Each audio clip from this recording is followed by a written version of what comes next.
The Statue of Liberty was created in the 19th century as a gift from France to the United States. The idea came from French historian Édouard de La Boulaye, who wanted to celebrate American independence and the friendship between the two nations.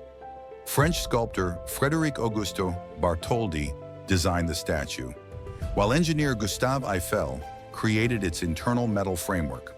Construction began in 1875 in France. The statue was built from copper sheets shaped by hand and attached to an iron structure. The torch-bearing arm and head were completed first and displayed at exhibitions to raise funds. By 1884, the entire statue was finished in Paris. In 1885, the statue was dismantled into hundreds of pieces, shipped across the Atlantic, and sent to New York. The United States built the pedestal separately, designed by architect Richard Morris Hunt. After the pedestal was completed, workers reassembled the statue on Bedloes Island, now called Liberty Island. The Statue of Liberty was officially dedicated on October 28, 1886.